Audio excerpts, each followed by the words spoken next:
Yo! It's the Pop Culture Hour. I'm your host, Johnny, and we have a special guest today. That's right. He's now famous from Star Wars with his amazing daughter, Zoe.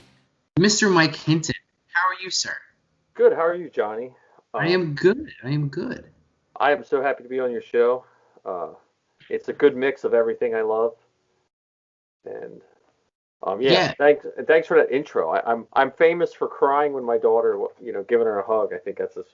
Listen, man. As a fellow father and someone who recently married off a daughter, Mm, I get it. I get it. I get it. And it was a great moment. And as Hawes used to always tease me on Rogue One, I am a big Jordan Hembrow fanboy, and yeah, I watched his show, The Toy Hunter, and followed him ever since, and met him a few times, to the point where I wouldn't call him a friend, but we're friendly. Like he'll yeah. recognize me at Star Wars Celebration, New York Comic Con, whenever I run into him. But that was a beautiful moment, and thank you so much for coming on Pop Culture Hour. Yeah, Which thanks for having me. absolutely, which we were talking. We met through Star Wars. You were a guest on Rogue One. Yeah, Was Zoe a guest on Rogue One, or was I a I guest on I Geek think Girl? you were a guest on her show, but I forget. Yeah, I forget how all that was back in the heyday of like all the Star Wars. Um, Yeah, before the fandom split right. and got awkward. Well, see, and Uh, I've lived through all the splits. oh Like yeah, yeah, yeah. when Jedi, everyone loved it, and then it split when Jedi came out, like it does now. And I even noticed it a little bit when Revenge of the Sith. There was the fandom that was just getting tired, so they just started picking it apart. Um, so Oh. So we were talking, and I mean, basically, you not only should you be a guest on this show. I mean, like shit, like you could be like one of the hosts with your knowledge of Marvel, DC, all things comic book. You used to own a comic book store. yes, Walk us through that and some of your favorite stuff that you used to carry and read on your own. okay. Well, so I started my. I want to say it was this is dates me really, but it was like I want to say 92 or around then is when I started my store. I was a young kid, but I somehow had some money and I had my own collection and I started a comic book store. Before that, I was just an avid Marvel fan because you had comic books were still where you could get them for $1.25, 75 cents, and so I was reading all this Marvel. Um, I current wife, my only wife, but who was my girlfriend at the time. Um, she she used to grade books for me because she was not a comic book fan, so she could Hmm. look at them with much more detail. So I remember one day I had Amazing Spider-Man 289, and any of the Spider-Man people that know it, the last page is Peter Parker holding Mary Jane, saying, "Mary Jane, will you marry me?" So I cut out a piece of paper and said, "Missy, will you marry me?" and taped it over where Peter Parker was saying it, and then taped a ring inside, Wow. and then just did it like a casual day. We were getting ready to go to work. We worked at a restaurant together, and I just handed her a book. I said, "Well, I get ready. Can you grade this for me real quick?" Because and that's the rest is married and kids and all that stuff. But that's where that started. Um, and as for comic books, it's always been Spider-Man. Like Spider-Man, I would say was my life until Star Wars came out. Like Spider-Man got me through until 1977. I had Amigo Spider-Man and everything as much Spider-Man stuff as you could get. Um, You still have those Mego Spider-Man? no, when the girls were little, I just got back, went to college, and we were just like I had some collectibles, and I would sell it to buy the girls what toys they wanted and Of stuff course. like that. So so I The don't. sacrifices we make, Right. and rightfully so, and well done, you sir. Well done, sir. But yeah, this and Spider-Man and all the Marvel books. Like what I used to leverage into my store was, except for the first 10 Amazing Spider-Man, I had every Spider-Man, every Amazing Spider-Man, Spectacular Spider-Man, Web of Spider-Man. I had every appearance, team up, everything I could find. And that's what I used to kind of kick my store off. Sometimes I wish I still had those back though, but like I had first appearance Punisher and all that Oh, kind of stuff. that's a book right there, man. Yeah. Well, and the mid '80s was really, and the late '80s was really good. You had Punisher War Journal came out. I always loved that. I followed Batman. In DC, I was limited in my DC. I like Batman, Lobo. If you remember, Oh, we got to talk a little Lobo. Go ahead. yeah, Lobo. And Jim Byrne, kind of his art and story writing got me into Superman. Um, DC was always hard for me because they always seemed to reset the clock. Where Yeah. Marvel, up until recent years, you could pick up any Marvel and it was all canon or continuity or whatever you call it nowadays. And that's what I loved about Marvel, because even if they messed up, like they had the Spider Buggy. It wound up in I think the East River because Spider-Man didn't know how to drive a car. I Uh, forget who made it. I forget who made him the Spider Buggy. Um, yeah, and then I had my store, and I would say I was about role playing games and comics, and I think the the internet started it right around when I started my store. So as a businessman, it was probably not the best time to start a comic book store because there was that big gap of when the internet hit, everyone was buying books online. right, right. So, but it was fun. I still have friends that were customers at my store that have become lifelong friends. So it's kind of funny. Yeah, I mean, I never had a store, but I had a podcast, and well, Yeah, still do, and I'm gonna have lifelong friends, and like since we both know Hawes, that's the yep, most obvious, and Michael, of course, and Emily, like I can stop podcasting tomorrow, and they're my friends forever, yep. and I'm proud to say and lucky to say that about those guys especially, and girl. Um, but you talked a lot about Spider-Man. So let's just hop right into it. And by the way, if Zoe's home and she's around, shoot her a text. Like she can Okay. hop in whenever she Yeah, wants. It would be my honor to have her on my show since I was lucky enough to be on Geek Girl a while back. yeah. And would love to catch up with her. That was probably years ago. We should probably look when that was. That was probably a while ago. Yeah. I can't remember. I was in my old house. Well, I just moved, so saying it was in my old house isn't that big of a deal. Well, But yeah, it's funny how we're connected because Pappas has that one video of him with Chewbacca years ago, either at New York Comic Con or something. yeah. That's And one of that's my your best friend. friends. Yeah, Yep, I it's just know. funny. I think if I ever met him, I think I wouldn't realize there was a man in the suit, and I would just get all emotional. I remember when I first went to Disneyland, and I forget it was MGM, wherever they had like the ad at. Where was Yeah, that? Do you yeah, know? that was Hollywood Studios. Hollywood Studios. Yep, So, they had like a Chewbacca and a speeder bike, and that's really all they had, and like the ad yep, at, and then Star Tours, and that was it.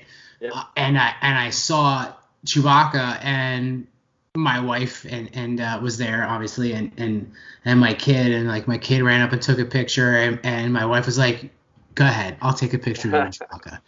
And I was like, no, it's all right, it's fine.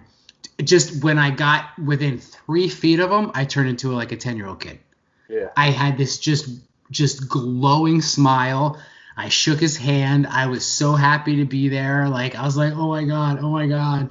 And then I walked away and I was like, it's a guy in a suit. It's a guy in a suit. It's a guy in a suit. But like I'm telling you, man, that feeling, that nostalgia, that love, that passion just all came rushing into me as I was within a foot of that dude, Chewbacca, that guy in the Yep. Chewbacca suit. I don't know Well, what I. It's a good thing Peter. Well, it's not a good thing yeah, I Peter know. Mayhew's not with us anymore. But if I ever met Peter Mayhew, you might see like a sloppy crying like TikTok that someone stole of that moment because it would have been sloppy. Him Well, and that was Leonardo DiCaprio would have been ugly. yeah. The girls got to meet. They got to meet Peter out of Pittsburgh one time, Oh, and, nice.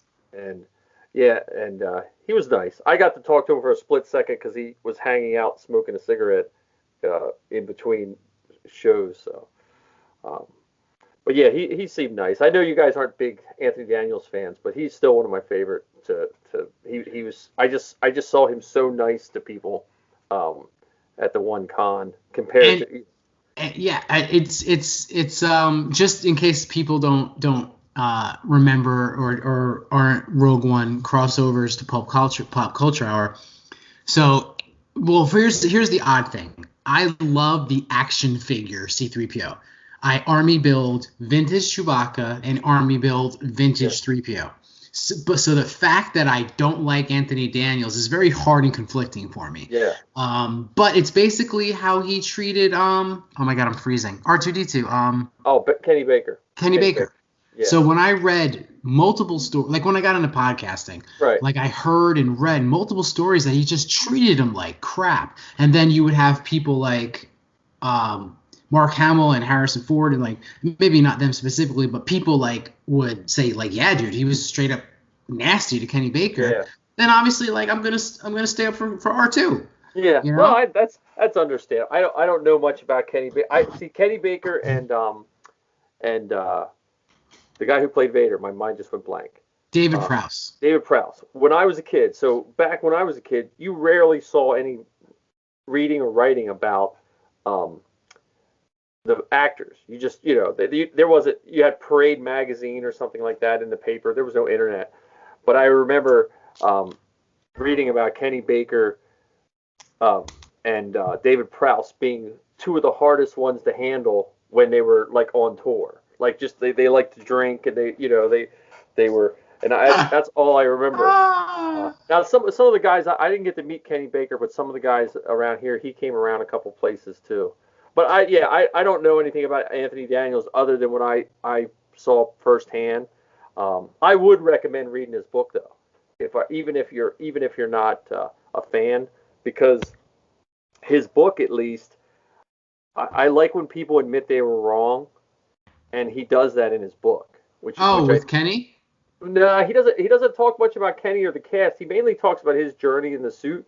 But Okay. if you took excerpts from the one chapter, you would think he was really complaining, and then he talks in the next chapter like it shows his growth about how he felt about things and stuff like that. Because I guess him, Kenny, and Peter Mayhew didn't even get name billing in the first movie. Wow. He just got C-3PO and Chewbacca. And so he talks about that, how he was upset about that, but then he talks in the next chapter, that he kind of saw what they were doing and stuff like that. So I don't know. Um, it's a shame that we're not going to have as many of those guys around. I Uh, know. I know. but we were talking about Spider-Man. We were talking about got Yes. All right. sidetracked on So Spider. this is Your what pop happens. culture hour people are going to be like, "What? I This is know. not a Star Wars podcast." This is a Rogue One throwback. Yeah. Well, we do talk Star Wars, and we'll actually bring a little Star Wars up today. Maybe we'll hit Zoe with that if she can make it. Yeah. Yeah. But let's talk some Spider-Man. So, Aaron Taylor Johnson. Most of us geeks know him as Quicksilver from the Avengers movie, The Age of Ultron, Or and he Kick-Ass. was or Kick-Ass. Absolutely. And that was his big break. And there Yep. you go. And he was in Uh, Godzilla too. yes, yes. Aaron Taylor Johnson is landing the lead in Sony's Marvel film Kraven the Hunter. Now, first off, Mike, you're the expert. Tell us a little bit about Kraven the Hunter. Who is he? Well, so now again, unless they updated him in the last, but my recollection from my favorite miniseries was when he's basically like that trope of a movie where someone wants to hunt the most dangerous animal and it's humans. Like there's been tons of movies. He's similar to that, and he wanted to hunt Spider-Man, and actually if you can get a hold of the miniseries, it's Spider-Man in his black suit. It's that Oh, transition before he realized it was Venom and stuff like that. So he's wearing his black suit when he's that's hunting my him. suit. Yeah. So and then he's hunting Spider-Man, and basically he's just a big game hunter. I mean, he's a good villain for Spider-Man. They teamed him up a couple times in some of the older books with other characters, which I never liked. The Kraven the Hunter miniseries, I think it was a 6-part series that ran through Web of Spider-Man, Spectacular Spider-Man, and Amazing Spider-Man. And I want to say it had to be in the late 80s or early 90s. It was right before it was probably 12 issues before Venom was McFarlane did all the famous Venom stuff. Um, but yeah, he's just a big game hunter that wants to capture or kill. They probably I would imagine in the comic books it probably went more towards a capture version now, where because that comic book was pretty dark, but I would say the new ones it probably lightened up a little bit. But the guy they cast for him, I love the way they cast now, because in the past I always felt like they cast people too old with no foresight of where the franchise is going. Well, here's I get most of my stuff from JoeBlow.com, and basically they were thinking about. You ready for this? They offered the role to Brad Pitt. Yeah, that would have been a good one. Keanu Reeves, okay. John David Washington from Tenet, and Okay. The Spike Lee movie with Adam Driver, Klansman. Okay. Oh, and Adam Driver. They offered it to Adam Driver, John David Washington, Keanu Reeves, Brad Pitt. Yeah, I think Brad Pitt would have probably been my favorite out of those. Listen, the word around town is Keanu Reeves gets offered everything first. Like they're Marvel, I should say Marvel, any superhero. Keanu Reeves, who wants to be Darth Bane? Keanu Reeves, Darth Revan, Keanu Reeves. Like everything is Keanu Reeves. She's so hot right now because everyone loves him, and it's because of John Wick like revitalized this guy's career, and all it is a mindless kind of 1980s action movie like Arnold Schwarzenegger's Commando. Things like that, and that's all it was. It's just a cool like gun. I'm not even gangster, just a gun action movie.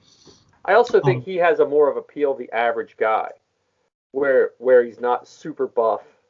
Like every guy can be like, oh, if I went to the gym for a couple weeks, I could be John Wick. Yeah, he's got a slender build for sure. Brad Pitt definitely isn't everyman. No, right. But John David Washington is jacked. If you ever saw the HBO series Ballers. Yeah.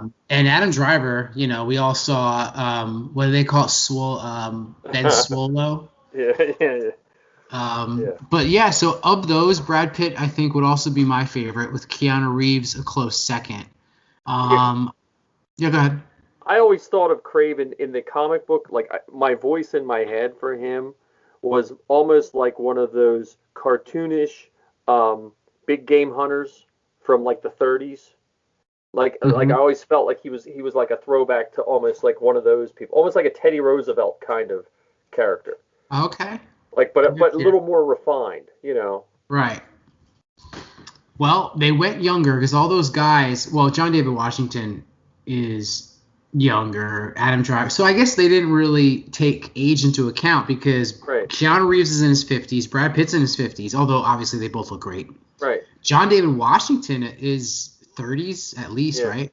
Adam Driver's 30s, so they had a nice range. And then Aaron Taylor Johnson, I don't know how old he is, but he's probably close to 30. He probably broke 30. His Kick-Ass is older than we probably want to admit. I know. All right, hold on. Let's ask Siri on. Hey Siri, on the show. Pressure's on, Siri. How? I don't see a Michelle Princeton in your contacts. Jesus. Whoa, hey, not in front of Sabrina, whoever that Michelle Princeton is. Hey, Siri. How old is Aaron Taylor Johnson? Aaron Taylor Johnson is 30 years old. There you go. I thought he was older, but 30. There you go. So 30 years old. So there you go. So he's probably I'm not going to go through all of the actors, but I would say he's the youngest of them. Yeah. Yeah, but I just like, it seems forethought, like when they cast someone old for a superhero movie, you want a couple years with them. Right. And I wonder, is there going to be a Spider-Man in this movie, or is it going to be like Venom and it's just all about him? Well, is this made by Marvel Studios or is this made by Sony? Sony. Yes, so they might not put Spider-Man in them. But see, it could be leading up, so it could be built up to then they have a villain backstory. Like the Venom one was tough because you need Spider-Man. Craven, you don't need Spider-Man. Like Spider-Man was just something he decided to hunt. So he's got to hunt something other than like a lion. Right, but he could be hunting. Like they could make him almost like an anti-hero. Like he could hunt a no-name superhero that maybe gets him the taste to, then they could have in the background like maybe Spider-Man swinging. That could be like the light bulb. I want to do a good, he could be like a B-rate superhero, like Spider-Boy or something, like something who's not quite. That's what I could see him doing. I have not seen Venom yet, just out of principle with no Spider-Man. I'm like, Sappy saw it and loved it, but I was just like, yeah, I need Spider-Man. She loved Venom? Yeah. But she also is on the dark side of anything. If someone was getting beaten, So she does wear 000. So. Yes. And we showed up the Jordans with 000 on. You showed up to. Oh, you did. To his shop, yeah. We put changed like a block away and then walked over to his shop one time just to mess with him. Oh, he a couple years ago he had, and I was so pissed I didn't bring my kids, but he had like a Christmas thing at his store. Were you there for that? I wasn't there. Marty was there with Chewy, and because he was going to do it again this year, but because of COVID, he couldn't do it. All right, so let's make a date because I was so pissed I missed it that one time. If he does it again this Christmas, I'll let you know. I'll be there. And you be there. Oh yeah. And then it'll be the second time we meet each other. Yeah, I was supposed to work for him at Celebration, and then they changed the date. They changed the date. I'm not going to be able to. I do that. Me and you. Education. I'm still going to go, but I can't. I don't know about your contract. In my contract, I can't take any days off before or after the Memorial Day holiday. And like I can only take a sick day. I can't take a personal day. I can't take a day without pay. So I'm going to have to fly out like Friday night and leave, Monday night. Now we get I still have I'm not a principal anymore. I'm a dean. Mm-hmm. But we have vacation days and they get in trouble if we don't use them. So it's we're encouraged to use them because they don't carry over. Oh, okay. And if we ended up losing them, then our union freaks out on the superintendent, and so it's they're like, oh, you used all your 16 days this year. Good job. Yeah. I'm glad you did, because and the way I explain it to my teacher friends and my wife who's a teacher, I'm like, when you're out, you leave sub plans and you come back the next day and it's nothing's changed. Right. When I'm out, the pile of work just gets bigger. Yeah. So that's why a lot of people and I'm going to be 100% honest with you, our job isn't as hard as yours. Well, it's a different hard. I'm telling you right now, it's more stressful. Yeah. But it's not as emotionally and physically taxing as actually being in the classroom. So hats off to teachers. I appreciate teachers now more than ever. And that's the biggest truth I can tell. And that's not a lot of administrators will tell you that. So we don't take our days as frequently because if we need a mental day, we can just lock ourselves in our office and be like, I got to do the budget. I got to do paperwork. And y'all don't question it. It's he's got a thing. I might now. Yeah, right. Yeah, hey, behind the curtain. Here you go, buddy. No, yeah.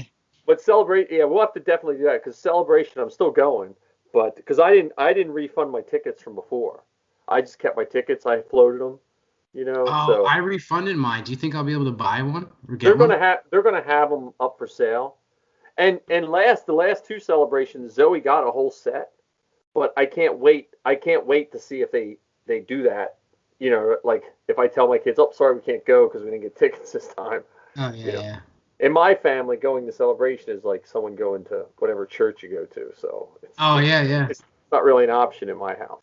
Yes, but for those of you who aren't Rogue One carryovers, Mike and his daughters, did your wife get involved or no? Or She does the hard work. She's the one that has to watch us when we're in costume, which is Okay. way harder, Like we did. So anyone that's not familiar with Philadelphia, we used to do the Mummers Parade. On January 1st, we do the parade in our costumes, and my wife had to go along because the girls were little, and she's the only one on camera that you know who it is because she's not in costume.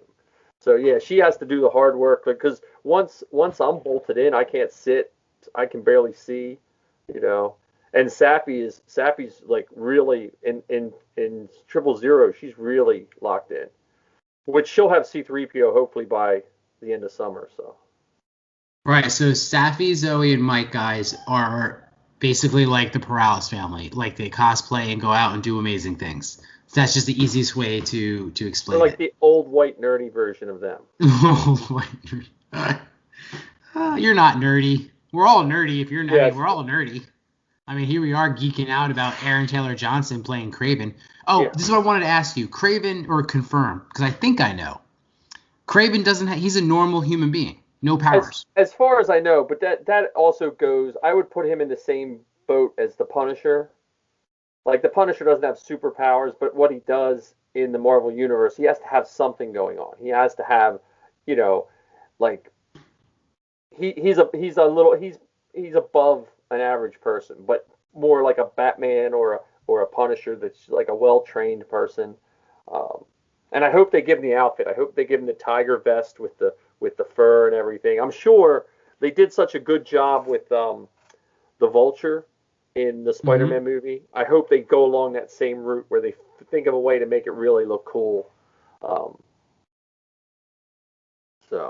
But yeah, I mean, I don't know if they're going to have a Spider-Man, but it could be one of those things where you see his development and his hunting, and it like leaves you that cliffhanger of Spider-Man.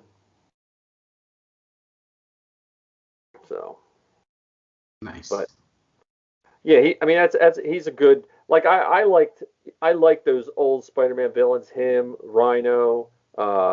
My favorite villain for Spider-Man, it went back and forth, but it was the Scorpion. Oh, okay. Which they set up for in the one Spider-Man movie. Yeah. The Scorpion, and then I like the whole Green Goblin Hobgoblin story. And then right, you had father and son. Well, and then you had Jack-o'-lantern who found Hobgoblin stuff and then became like the third Hobgoblin, which was pretty cool too. Because they had a whole bunch of mixed, like the Sin Eater story. I wish they would have done more with that. That's what drove Brock to be Venom. That was a whole really good story in the original Black Costume saga. They haven't ever brought in Puma, which is another superhero-esque kind of along the lines of Black Panther, and he's the one that told Spider-Man that there was something up with his suit when they were fighting. I think he sprayed him with webs or something, and Puma said, "Hey, this material is organic or something," and Spider-Man freaked out. Back in the day, I'd have to reread my volumes, but. Well, speaking of rereading, and I barely know anything about them, the Eternals trailer dropped, and the internet is a buzzing. Yeah. Are you familiar? Did you read the Eternals? Well, a little bit, and I'm a bad comic book person because they were the books, those and Guardians of the Galaxy were the ones I would shove in packets and sell for like $5 for a big stack of books. Really? Wow. Because they just they never really like set with Caught me. on. But when I say that, and then the good thing is, I would have never thought Guardians of the Galaxy would have been a good movie. So that gives me hope. Right, and I've heard of Rocket. Yeah. I knew of Rocket. Right. That he was like the crossover mainstream guy, and I saw him in other comics. That's how I knew about him. I think I actually first saw him because the only comic I read religiously was Deadpool. Okay. I read that through college, through adulthood, like Deadpool. I actually just got rid of probably like 400 pounds of Deadpool comics. So I knew of him, and I never heard of Guardians of the Galaxy. I didn't know who Star-Lord was even. Right. But I went and saw the movie Cold, and I loved it. I fucking loved it. Yep. And so I'm with you. Like, I'm thinking the same thing. Like, I know very little. I mean, I've been reading about it. Right. But so basically they're so there's the Celestials, which are like the gods. They created the universe. Right. And then just underneath the Celestials is the Eternals. And the Eternals' job is to watch over like humanity. Right. Okay. And then you have the Deviants, which is like the dark version of the Eternals, but we don't hear about the Deviants yet. Or maybe they're going to be in the movie. They're like the bad guys version. Yeah. Like Thanos' father was a Eternal, right? Does that sound familiar? I read that somewhere.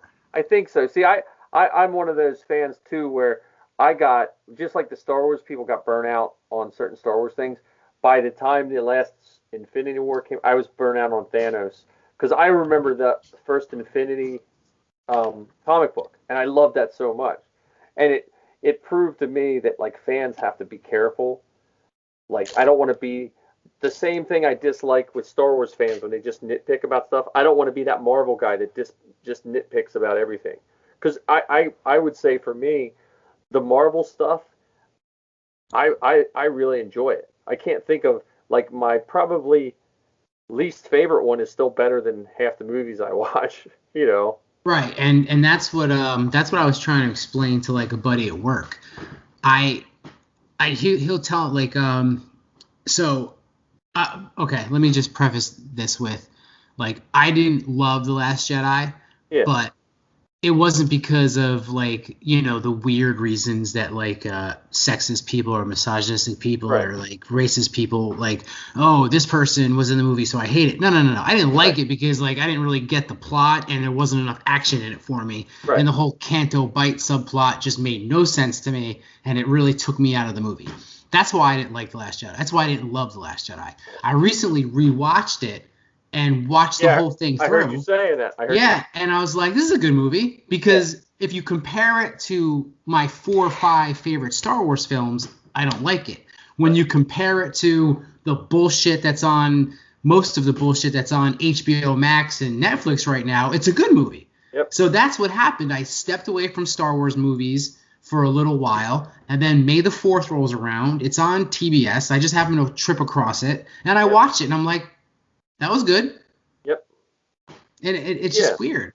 Well, and Marvel, I had to separate the comics from the movies. Because there's just enough the same. Because I was always a Spider-Man guy, like I said before, but my little cousin, who I used to take around with me to shows, he's about 8 or 9 years younger than me. He was a big Thor fan. So I wound up reading Thor just by accident. And when the Thor movie came out, I loved it. All of them, even the one that no one likes, the second one. I loved all Dark World.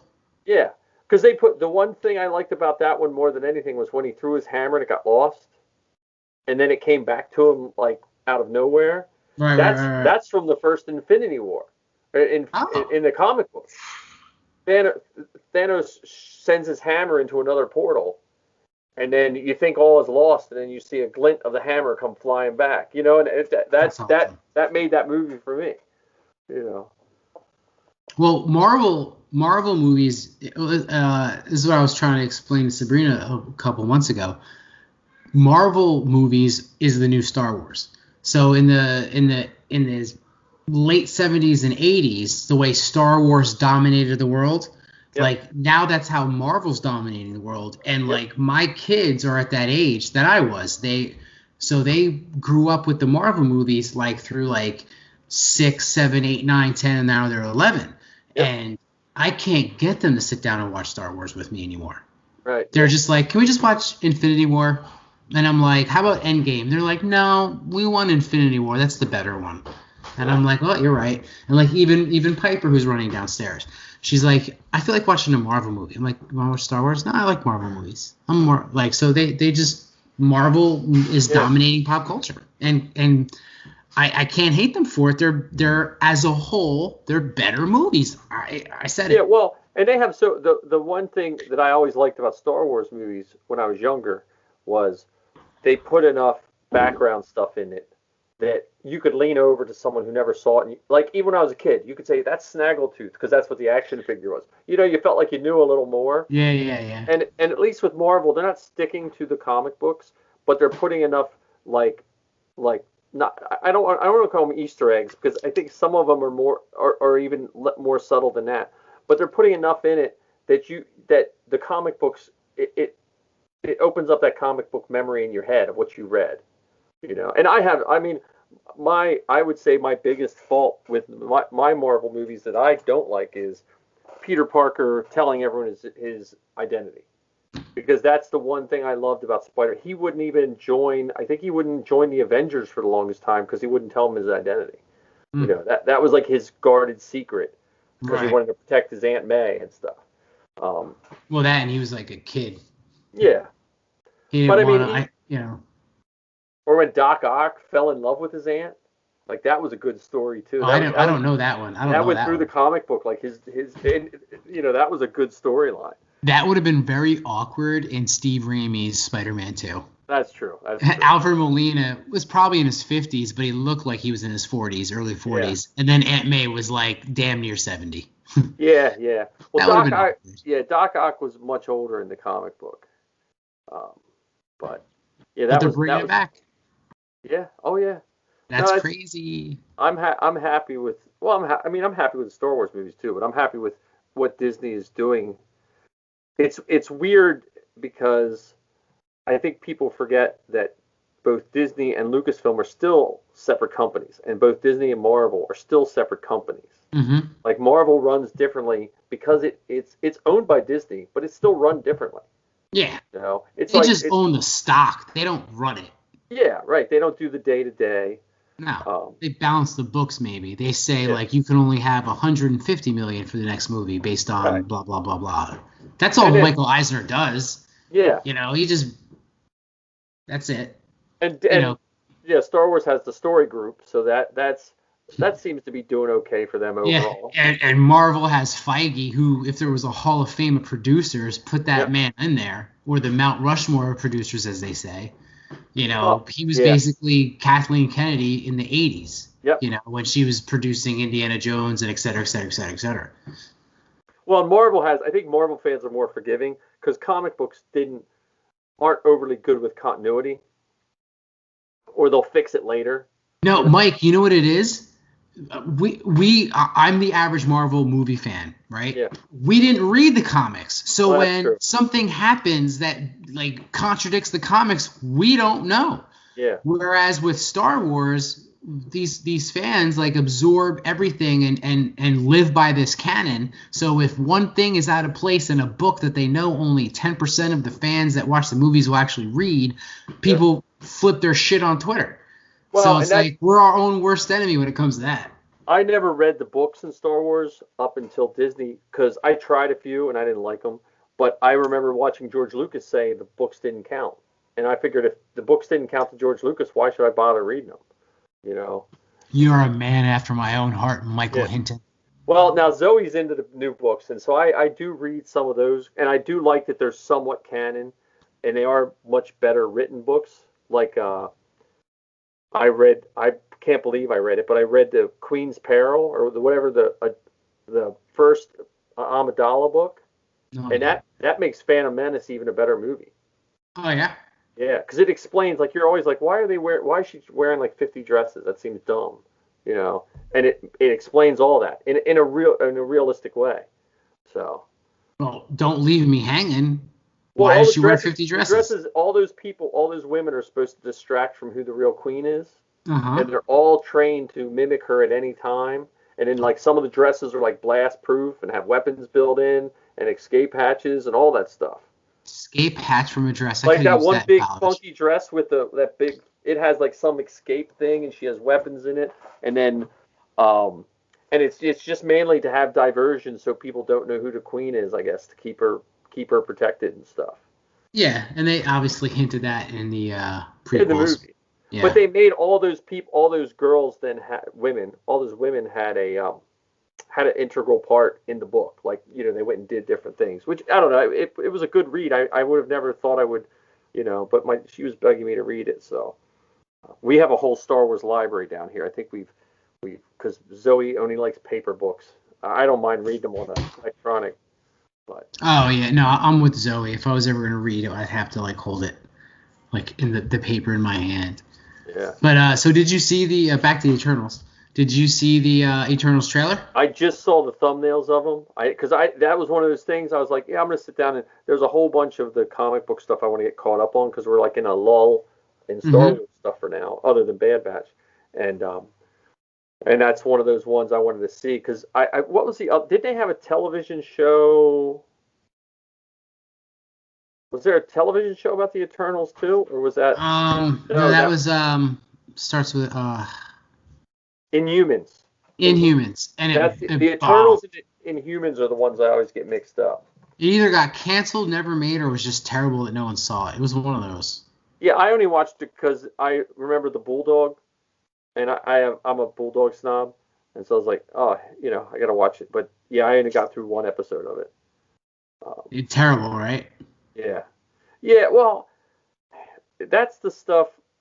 I hate to say anything's terrible because I've never made a movie, So I try to always find, like Zoe always says, if I say a movie's bad, then it has to be really bad, because I rarely find a fault with any movie. And Zoe is going to school to be a filmmaker, right? Yep. Yeah, she has one more year, and then she goes out to L.A. Her last semester is I think it's at the old Warner Brothers lot. Wow, that's super cool. I think she's just happy to be like 20 minutes away from Sal and his family. So. Oh, yeah. But Lizzie's she'll be on the East Coast still. She's going to culinary arts, so they're on. Where is she on the East Coast? CIA, up in New York. New York, yeah.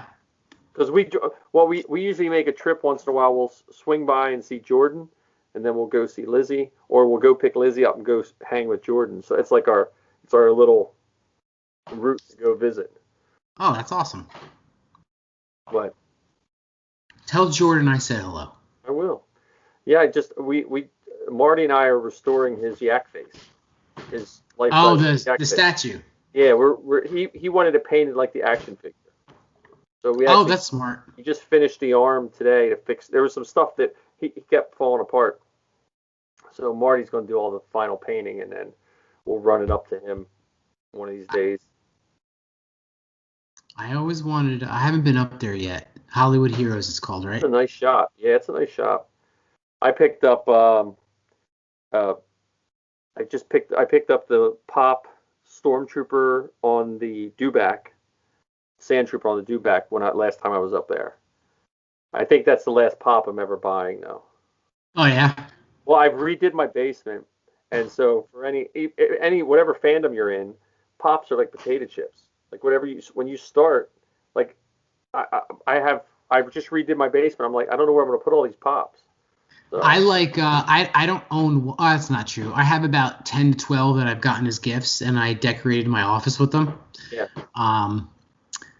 But when my basement's actually getting started Tuesday, and that'll be like I'll have shelving to display like my vintage Star Wars collection. Yeah. I do like the huge Pops. Yeah, like, I have the huge ones.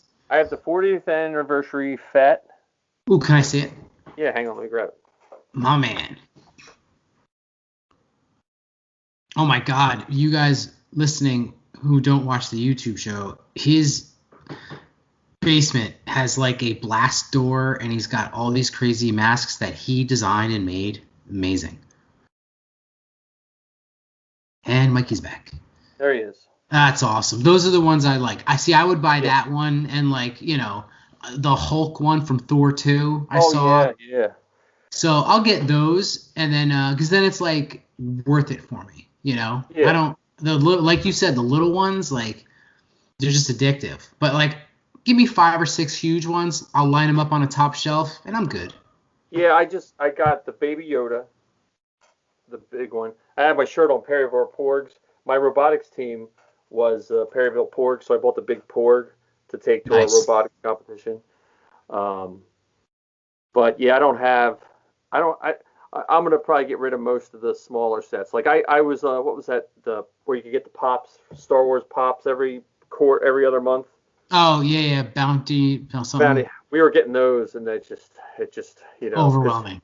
Yeah, because there was like the Han on the Tauntaun is really nice. Oh yeah. And then there's a couple others, and then Zoe, that was like the height of the Star. Like I was just happy to have new Star Wars content, Mm-hmm. And then the Marvel stuff. Like we got a couple of the Spider-Man pops, but I got to get back into more like what you see behind me. Like I have my Vader. Now you made that or you bought So it? the Vader I bought. That's a friend of mine made that, but I made the 3POs and I 3D printed and painted them. This one, I think this is my favorite, and this was one that was going to be thrown away. What? Is that Cody? This is.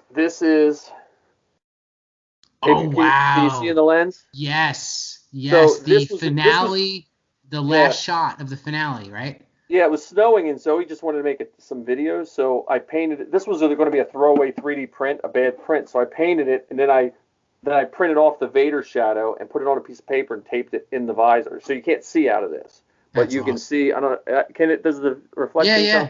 Yeah. You can see it perfectly, like I'm in the room with you. My one.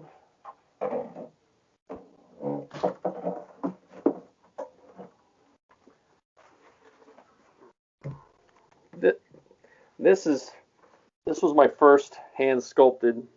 A friend did the base for me, and I did all the details. But this is Ketsu. Ketsu. She's Sabine's friend. Oh, okay. So Rebels. from Rebels. Season 3? Hang on. Season 3. I'm gonna guess season 3. I'm sorry. Yeah, she was. We did that for Orlando when we went to Orlando. So, and then I bought. You can see the guy from the cantina. Oh yeah.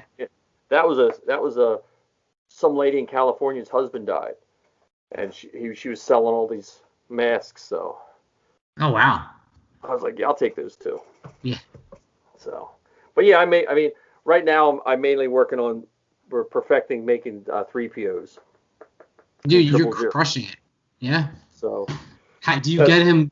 I saw the 000. Do you get the 3POs like shiny gold? Like what do you use for that? That's what we're working on. That's because like I found this gold that looks really good, except it doesn't dry right. So what C3PO is technically silver with a gold glaze on it. He's not really gold. So I have to get the process. It just costs a lot of money for the equipment, which we'll probably do this summer, is have a paint booth where we can silver everything and then gold coat it. I just ordered last week the special gold to put over top of it. So my goal is to have a good C3PO. That's why I've been dragging my feet, because I don't want one not painted right. Right. You know? So I'm doing K3PO first. That's white. So all white. Oh man, that's sharp. That's now the one on my shelf here. Because Empire is everyone's favorite movie. Again, this is terrible for an audio podcast. No, we're on YouTube as well. Oh, good. Okay, so this is K3PO, right? But what I found when I was researching to do this, two things about K3PO: the eyes are in upside down, right? So, yeah. So I think so you can see like that. That's so good. But if you look at the pictures of K3PO is a gold suit painted white. Like if you look at all the action figures, it's a dirty white. But after looking at those pictures, you can see the gold coming through. So what I'm going to have to do is when I make Zoe's suit, I'm going to paint. I'm probably not going to paint it the shiny gold, but I'll probably use gold to dirty it up, so it looks more like the movie K3PO. Because we want to do a calendar shoot for the girls, and I'd love to have K3PO and 000 in the same picture. Okay, so that'd be cool. So we'll see. It's summer. I always have a million. You work over the summer, but we always plan a million things over the summer, and it never. I wouldn't call it working again. Okay. behind the curtain, it's really not hard. Well, there's a lot of downtime. You're in the building. I'm in the building. Yeah. I am in the building. That is true. But catching up on a lot of podcasts. Yeah, well, that's good. Speaking of podcasts, we have to get to the geek stuff. Yeah, like a little more geek stuff. Are you a Suicide Squad fan, James Gunn? I was the first one. Like, it was all right. But I haven't followed the second one because I was so disappointed with the what was that? What was the one that came after that? Suicide Squad? No, but what after that? No, but what was that one with Are you talking about DC movie? Yeah. Birds of Prey? Yeah, that one kind of like Harley Quinn? Yeah, I was like, but yeah, I remember the old Suicide Squad. They had part of them in a couple comic books. The Boomerang guy didn't have as big a part as I thought he should in the. Right. I didn't like that was something like I saw the movie and I was like, Will Smith was cool because Will Smith is just always cool, and like Harley Quinn stole the show. Everything else was trash, and I'm one of the few people that actually really loved Jared Leto. Now other podcasts are actually making fun of me for it, but it's cool. I stand by my man. Dude, you want to call him an asshole? You can call him an asshole all day.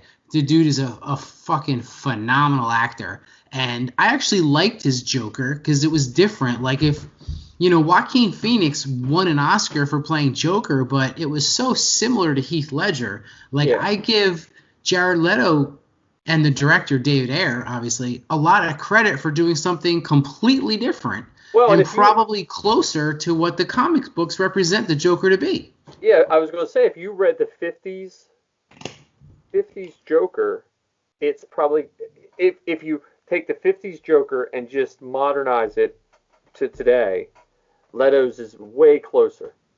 Because people forget the Joker was one of those final straws in the, what was the book's name? Seduction of the Innocents, when it said comic books were running our youth. And it's where the comic book code came about. And the Joker was one of, I don't know if he was because it was a lot of horror comics, but I think the Joker was also one of the things mentioned in that book or court case that made the comic book code come about. Right, and by the way, this guy. Can you hear me? I hear you. I'm hearing you. Yeah. Oh, I thought I lost you. I was no, I was listening to you. Oh, no, I was just saying, like, the comics code, and, like, by the way, this guy, the Joker, he's got to go. Like, this is too much. Yeah, no, but that's what I'm saying, because the Joker would kill people and have, like, their faces shown and stuff, and they made the comic book code, and that, I mean, I think it was an industry thing. I don't think the government made it, but that comic book code meant, like, there for a while, at least, if you didn't have the comic book code, you couldn't get your comic book distributed like to grocery stores and stuff like that. Right. Like you could just go to comic book shops and stuff. But did you know? Oh, go ahead. Yeah, go ahead. No, go ahead. I have no tattoos, but I'm always thinking.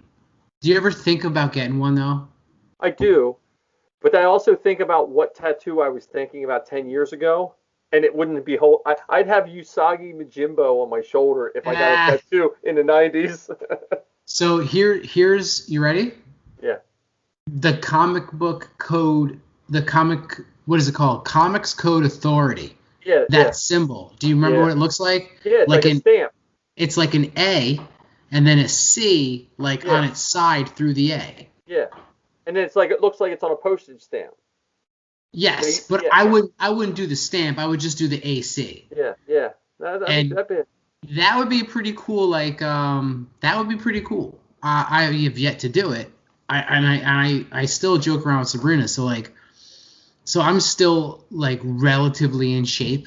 And if I knew I was gonna be this relatively well in shape, this old, I would have gotten a tattoo 20 years ago. Because my fear isn't I wouldn't like it anymore. My fear is what would my body look like?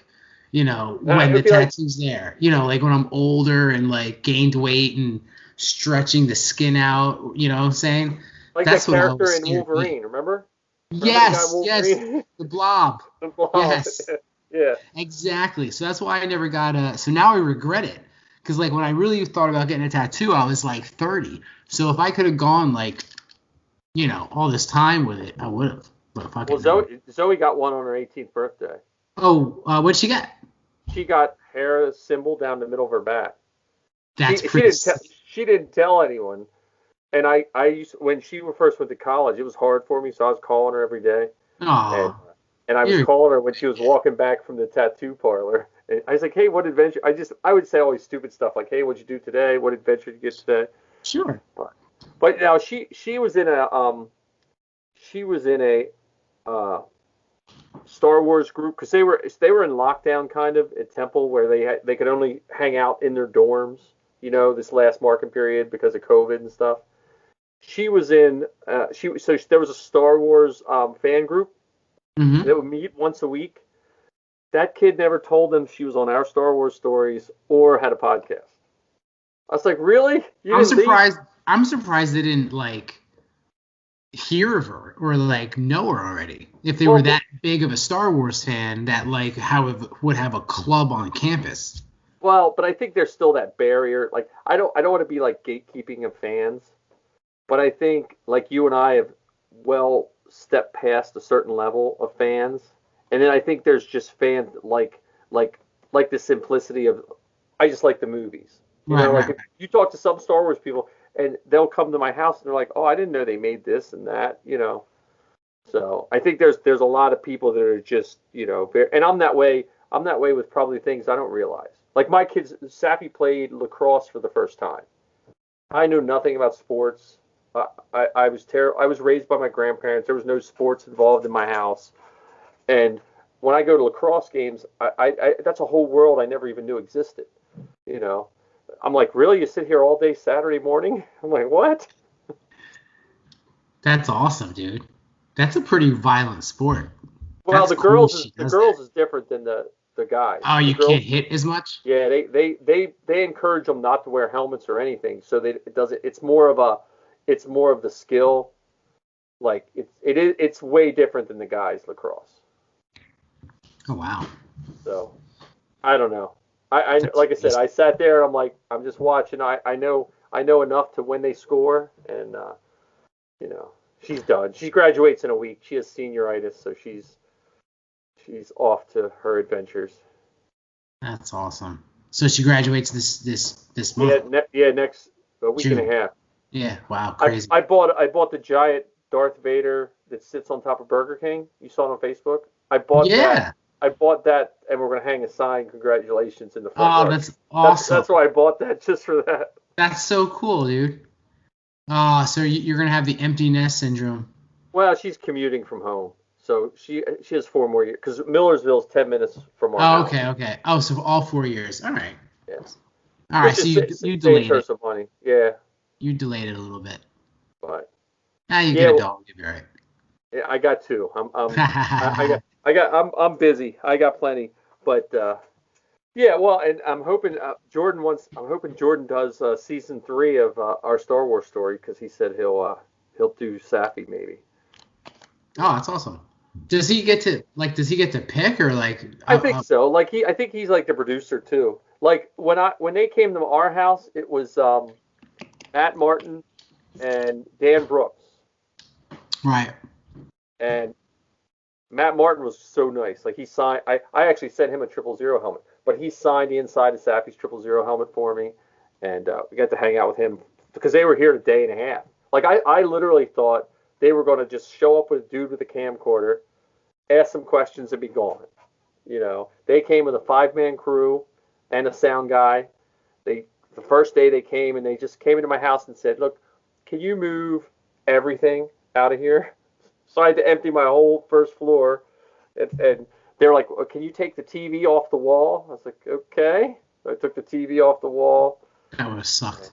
and Oh, but it was fun. And that happened right before COVID. So Zoe was the last person that they actually did in person. oh, okay. So um, So but funny story. So my so Sabrina. So okay. So I gotta go backwards a little bit. Um, Remember we were talking about like I said like so no one recognized Zoe if they're all Star Wars fans. So I get a student teacher who is in my school, and she mentions my name in her college class at Monmouth University, and someone goes, "Time out. Do you have a picture of him?" And she's like, "No," and he's like, "Take a picture of him." So, because he recognized my name. So she doesn't think anything of it. So we take a selfie together. She doesn't think anything of it. She doesn't even tell me why. Next thing you know, she comes back the next week and she's like, "So you're famous?" I said, "I'm so not famous. What happened?" She's like, "I have a Star Wars fan and he wants to meet you and he listens to Rogue One and he wants to know if you're really like this in real life." And I told him no, that I was completely like professional, a gentleman, not cursing, not even funny. She's like, "No, he's not funny. Like, 'cause I'm at my job. I'm a completely different guy." So his name was Stan, actually, which is ironic, because the whole like standing. And where was I going with this? And so I'm trying to explain to Sabrina, so Sabrina works with me. And she's just like, "I can't believe this is happening." I go, "I told you this would happen once in a while, especially if you ever go to Celebration with me. We're going to run into people."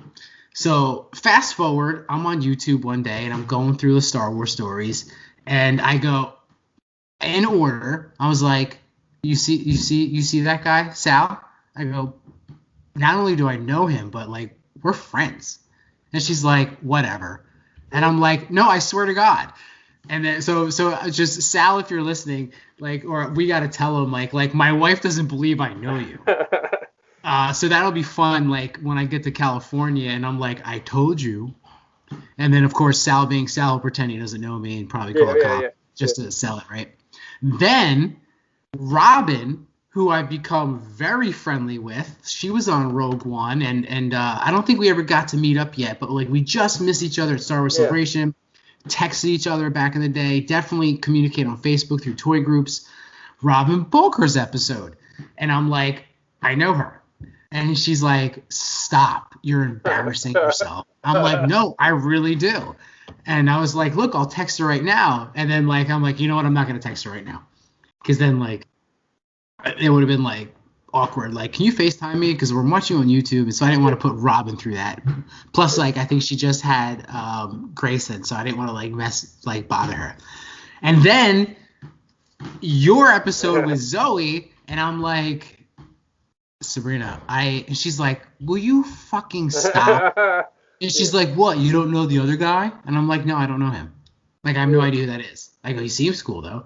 So I'm like, "I know Sal, I know Robin, I know Zoe and Mike." And she's just like, no, you don't. And then, you ready for this? Chris, oh God, what's his last name? Because I only know him by Chris. Oh my God.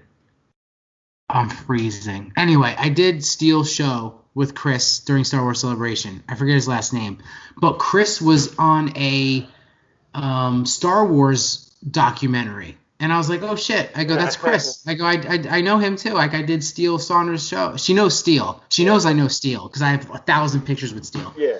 And I was like, "Oh, I know this guy Chris." And because it's it was on National Geographic. It was a Star Wars show on National Geographic. And I was like, "I know him. I was on Steel, and I know I have a picture with him on my phone, but I have 1,000 pictures, so I couldn't find it fast enough." And she just walked out of the room. Yeah. So it's a small world. Yeah, it is. And Toy Hunter.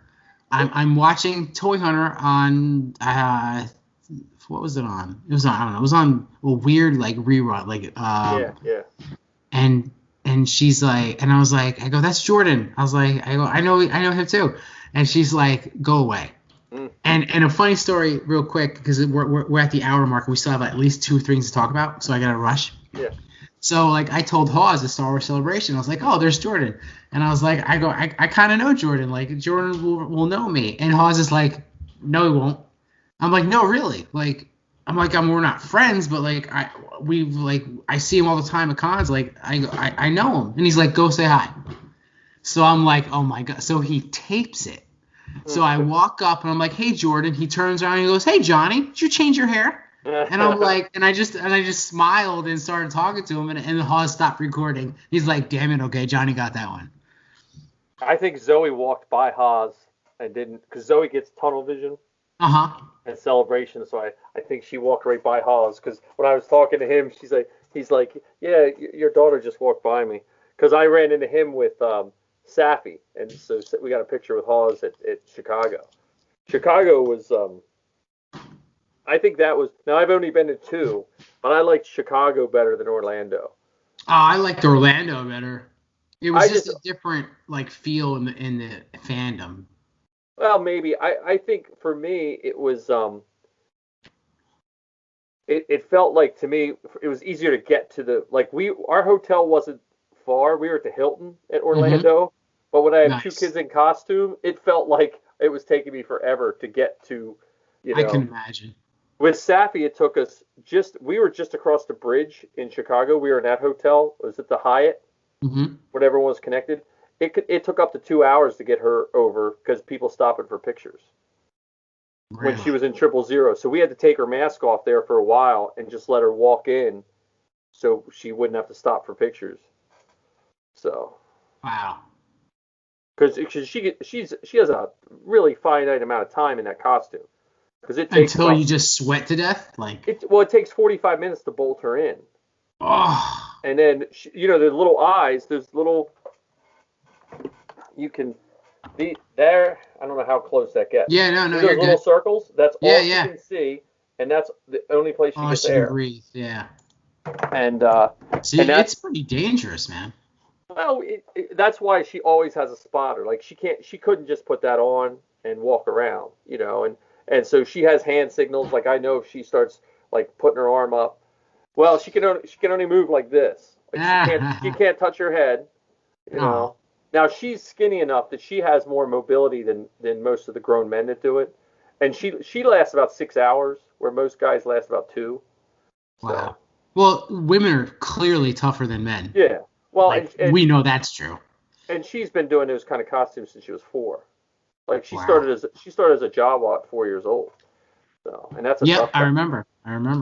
And now she does a Tuscan, and Zoe has the easy Sabine. I got one more Sabine. Unless they put Sabine on the live action, then I'll have another Sabine to build. She has 6 Sabines. But now Safi has a Marvel costume. She has the Spider-Man Noir. The all black.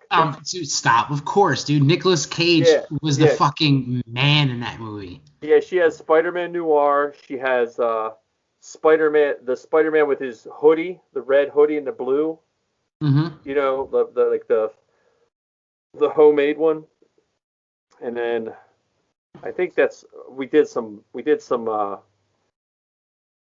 Fallout. Safi's the gamer in the house. She's a Fallout. But yeah, that's my game room is behind this door. It looks like a blast door. Spent too much time, huh? Yeah, it looks like the blast door. It's awesome. Yeah, it's a blast door. That wooden thing is. I built Safi a cityscape back headboard when she was a kid with Godzilla in it. And so that's her old bed board. I got to figure out where to put it down here, but that's supposed to be my blast door, and but anyway, yeah. So we have Mark Wahlberg and John B. Yeah, so we're past the hour, so we'll skip Wahlberg and we'll get to him later. And actually, like, I don't know, I'm having a great time talking to you, and you're very knowledgeable. Like you said, I owned a comic book store, so like whenever you can come on, man. And we're very last minute. I'll shoot you a text if you can make it. My life is last minute. Right. So I'm good. But I'd like to have you on again. So let's wrap up the show with a little John Boyega news. So the reason why this really hit me is because, and I want to make sure I get the source right. Okay. It's no secret that John Boyega wasn't exactly a fan of Finn's arc in the Star Wars sequel trilogy, and the actor even went so far as to imply that he was done with the franchise altogether after the release of The Rise of Skywalker.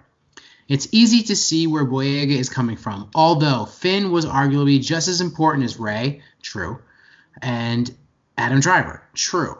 But despite all that, Kevin Frazier of JoBlo.com says John Boyega said he is open to a Star Wars return. So, my question to you, sir, is would they take him back? I think they would. I don't think he burnt any bridges. He might have shined a light on some stuff, but I think, like, at least to me, I think some of that I don't want to say mix up because it's a bigger deal, like how his character was treated in my eyes, because I liked his character, especially in Force Awakens.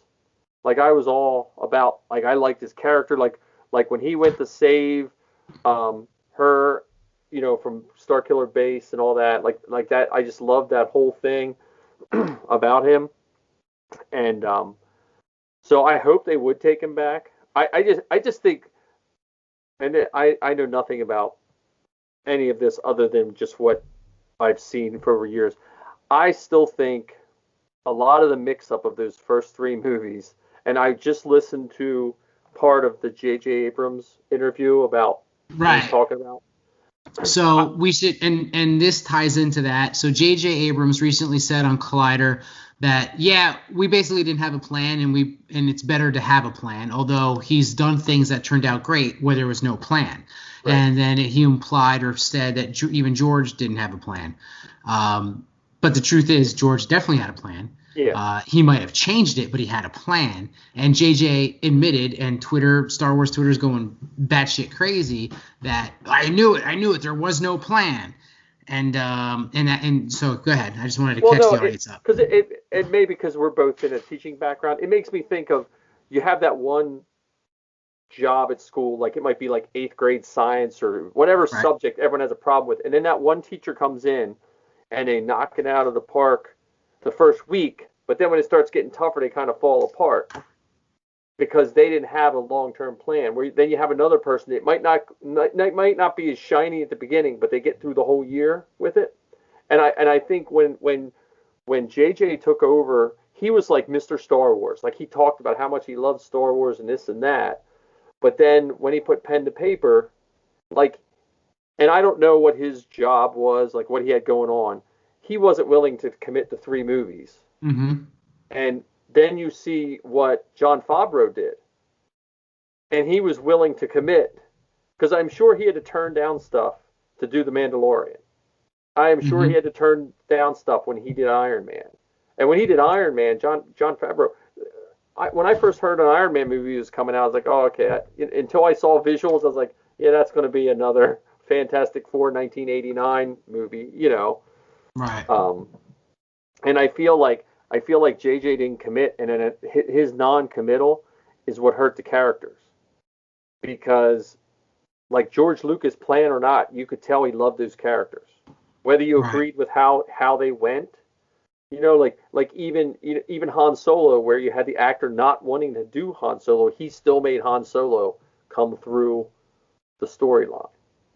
And I feel like that's what hurt John, and I think John Boyega is going to be one of those people if he comes back in, which kind of relates back to Marvel, which I know I'm rambling, which you see what they did with the Winter Soldier, and that it shows that the powers that be that run Marvel, who are somehow related to the powers that be that run Lucasfilm, know what has to be done, not only to help people of color, but not only help fandom. I think John Boyega would be a good person. It's a good character. Like, he might not have been treated right, depending on what movie people don't like.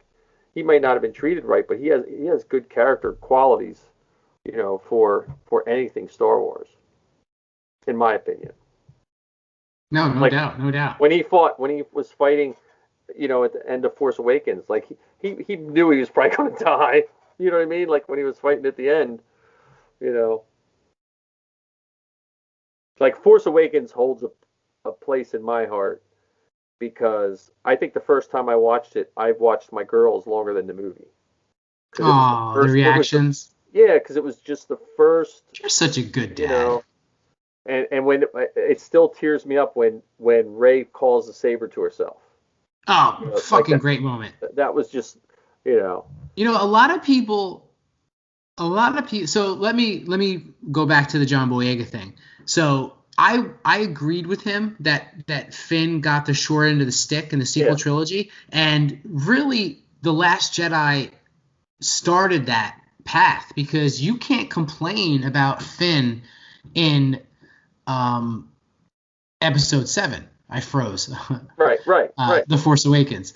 You can't. That was a great character arc. You know what I mean? And then, which I mentioned earlier in this podcast and several times in many other podcasts, the Last Jedi Canto Bight subplot, which Finn was led astray on, was just like mind-numbing, boring to me. And Finn probably didn't, or I'm sorry, John Boyega didn't really like that, as I didn't. And I get that. And then the Rise of Skywalker, you get the Force sensitivity, you get the three of them together, Finn, Poe, Rey in the beginning, you get that like stick-a-mythia between each other, and sorry, that's for me and Mike. Stick-a-mythia is like that fast-talking, glib like interaction between people, blah, blah, blah, blah, blah, blah. So you get that, and then it goes away and becomes Rey's story. So like I, as someone who wants to be an actor still to this day and did some acting, like I get where John's coming from, like, but I repeat, I wouldn't go public with it, because you're fucking with a major powerhouse in Disney. Like, you don't want to come off like, dude, like, I made your career. Like, if it wasn't for you getting cast in Star Wars, most likely you wouldn't be winning Golden Globes. Maybe he would. I'm not trying to like doubt his talent, because clearly he's talented. Yeah. But I wouldn't personally take that chance to piss off fucking Disney or Lucasfilm. So like, I wouldn't be surprised if like he didn't get a role again in Lucasfilm. Maybe Disney, because like you said before, Disney kind of owns fucking everything now. Well, and John's a talented actor. But like, boy, did he take a chance, man. Well, but I do think that what works to his favor, which I never thought would say this, but the racism exposed in our society might work in his favor in timing wise. You know what I mean? Because like, in some ways, the last couple years have just been tough on certain groups of people. So he could have, lashed out at the wrong group of people, and people might understand that. Right. I mean, because look at Robert Downey Jr. Of anyone, you would have, if someone would have told me before he did Iron Man that he would be a successful actor right now, I'd be like, one of the biggest box office draws ever. Yeah. That's what I'm saying. Like, he burnt every bridge you could possibly burn. I just remember that was when it, because he was a big person. He was getting pretty big in the 80s there, and then it just, he burnt that down pretty quick. So it's Star Wars in general. Like I have some people that I know that just hate everything about the new 3 and they like wanted Luke and Leia and stuff. And I always say I grew up in the age where I somewhat am mad of the original 3 because none of them wanted to make a Star Wars movie again. Like, if they would have all swallowed their pride a little bit, we might have got Star Wars, some kind of Star Wars movie with them in it. I think, I mean, let's be real. Mark Hamill would have fucking jumped at it. Yep. Because his career didn't take off like Harrison's. I think the one we blame, or two people we blame. We blame Harrison. Yep. Because he was not shy. He wanted to put that in his rear view and not talk. He used to complain, like, when he would do like the Witness and The Fugitive, they would bring up Star Wars. He's like, what are you doing? Like, I just got nominated for an Oscar for The Fugitive, and you want to talk about Han Solo? Like, I would be mad too. And George Lucas. So Harrison Ford and George Lucas. George Lucas didn't want to do it until he wanted to do it. Well, I got to meet Harrison Ford during when he was filming Witness, because they were filming it like 15 minutes from my house, and you talked about Star Wars, and he was pissed. No, honestly, because he was dressed. I met him in the back of a store because my mother at the time worked at the grocery store where they filmed the one scene with a phone booth, and so she got me in, and I got to talk to him for a couple minutes. I think I was like 16 or 17, something like that. And I got his autograph on a Post-it note. And I had an old 68 Ford pickup with holes in it, and the passenger side was a speed limit sign. That was the floor. Driving home, it blew out of my car. My autograph of Harrison. So that's my really terrible Harrison Ford story. But he seemed like a nice enough guy too. My mom met him. She used to work in a restaurant in New Jersey called the Cypress Inn, and he came in and she was the nighttime manager, and his I don't want to say agent, his handler, manager, whatever you want to call him, walked in and he was like, hey, Harrison Ford. I think he was hanging out with Bruce Springsteen, but Bruce Springsteen wasn't at the restaurant. He's like, hey, Harrison Ford's here. Is there like a back room, a party room? And my mom was like, whatever. And he's like, ma'am, do you have a back room party room like they usually have? Like, and she's like, of course we do. We're whatever. And he's like, well, can we rent it for the next 4 hours, like so we can have a quiet dinner with some friends? And she's like, you're serious? He's like, yeah. Like, and she's like, well, if he's really here, then, you just pay for your dinner, and he was like, okay. So Harrison Ford and like a handful of people had like the back room. My mom said no one saw him walk in. No one saw him walk out. Spent like 3 or 4 hours. Generous, treated the wait staff like, wonderfully. He just said he was a normal guy. Like, didn't, again, it was the late 80s, so it wasn't like the cell phone snap photos, and no one obviously had a camera with them in the restaurant, so even if someone did notice him, it was just like, hey, how are you? Shake their hand and go. Yeah, I liked him in American Graffiti too. Yeah, not a big enough role. So I actually became a car fan later in life. Oh, okay. And so I appreciate that film so much more now. Yeah. But like, yeah, just not a huge role, but like definitely memorable. I'm a car guy, so like, nice. That was one of the movies I remember seeing really early when I was a kid, other than Star Wars, was American Graffiti, because I used to have a '55 Chevy pickup. Oh, sweet. And I sold it when my youngest was born, and now she wants a '57. So that's our project. Is I told her if she's going to commute to school, we can build her a '57 pretty easily.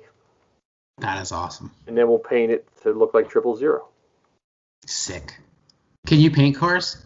I used to paint them. I mean, I don't like, but I think you need like a special permit to paint them anymore. Do you really?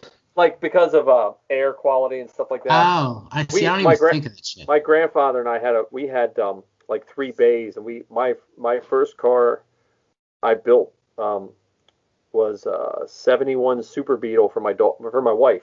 When I started dating her, she didn't have a car, so I built her a car. So that keeps them around. They need a car.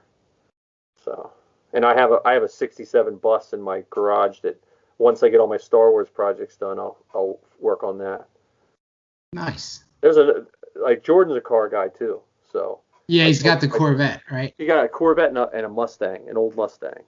Oh, what fastback or the basic? I think it's a Mach 1. So Mach 1s are sick. Yeah, so it's like a 71-ish, yeah, probably. Yeah, like the longer back. Yeah.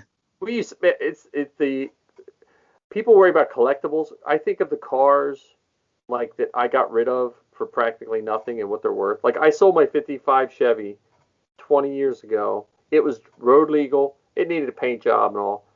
How much you think? Well, you're obviously regretting it. So. Oh, I am very regretting. $7,000. $1,500. Oh my God. Because I just had a newborn kid.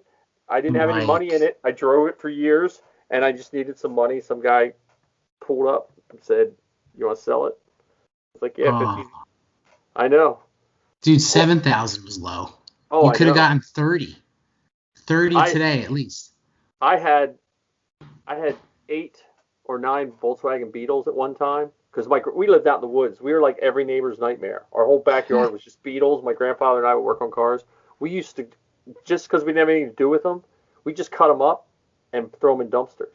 We'd cut them up with big metal saws. Wow. Because and those things, I was just at a bug show. Those things are a ridiculous price. Especially if you have the bus. I have a bus. That's what I have. I have a '67. So with the windows, Well, I have something slightly more rare. I have a double cab pickup. you got to send me a picture. Yeah, Not now. Like it's this all tomorrow, this week. it all needs restored. I bought that when I was 19 years old, and it was like the last thing my grandfather and I started working on it, and I just started working on it again during pandemic. Is it rusted? It's rusted, but it has 30,000 miles on it, and Does it turn over? Oh yeah, it needs a clutch. I just bought the clutch kit like about a month ago. I got to put a clutch in it. That's my next. Well, like I said, I got about 3 big Star Wars projects to finish, and then I'll get on that. How far away would you live from each other? Hour and a half, maybe. That ain't bad, bro. I live an hour, depending on traffic. I live anywhere from, on a heavy traffic day, it takes me 2 hours to get to Center City, Philly. On a no traffic day, I can get there in an hour. Have you ever been to like Seaside or Asbury Park, like that part of Jersey? That's where I'm at. Yeah, I've been to. Well, my sister-in-law used to have a house in down the beach there. What was it? Tom's River? That's where I used to live. Yeah. So how long does it take you to get to Tom's River? I think Tom's River was like 2 hours. All right, so now I'm either 20 minutes further from you or closer, depending on where in Pennsylvania you are. You know where Lancaster is? Do you hear my cat, bro? I do. What's going on, dude? Sorry about that. Do you know where Lancaster is? Yeah, I've been there a few times. I live 20 minutes south of Lancaster. Oh my God! So you're in like Amish country. Yes, I was gonna say it. Amish country. Yeah, I grew up. What's that like? My neighbors are all Amish. It's like I don't eat anything made by Amish. Oh really? Why? Because they don't use like preservatives and shit. They're just not clean people. Oh no. You know? So that's my only bias towards Amish. But yeah, I like, we live in a town of Quarryville, so I live in a development of like 100 houses. If you actually watch our Star Wars story, you can see the drone go up right from my. Yeah, I've seen it. Yeah. But out the back of my house is Amish farms. So. But yeah, it's not far, man. Like I'm home all summer, so. And the girls are at Dutch Wonderland working, so that's Amish Disneyland. Yeah. Your kids are a little old for Dutch Wonderland, probably. Definitely more Hershey's for sure. These wild dudes. My sister goes there a lot though, because my sister has, my nephew is autistic. Okay. He's a 14-year-old nonverbal. Okay. IDC 15, 15th chromosome is doubled. So she takes it, like, he loves it. He loves it. So he goes there Zoe runs the roller coasters, and Sappy, I think, will be working the water park this summer. So and Sappy's older? She's younger. Okay. I was gonna say, yeah. She's 17 and Zoe's 19, but she's taller than Zoe. Okay. But they look alike. When they were kids, they looked. They're a month and a day, or 2 years and a day apart. They're like one's, they're 2 days apart in the same month. Wow. So you and your wife have that moment. Yeah. Winter break. Winter break. That's awesome. Those winter breaks. Yeah. All right. No, so go ahead. So I was gonna say, my wife, she puts up with all of she's a bigger fan in all of this than she admits.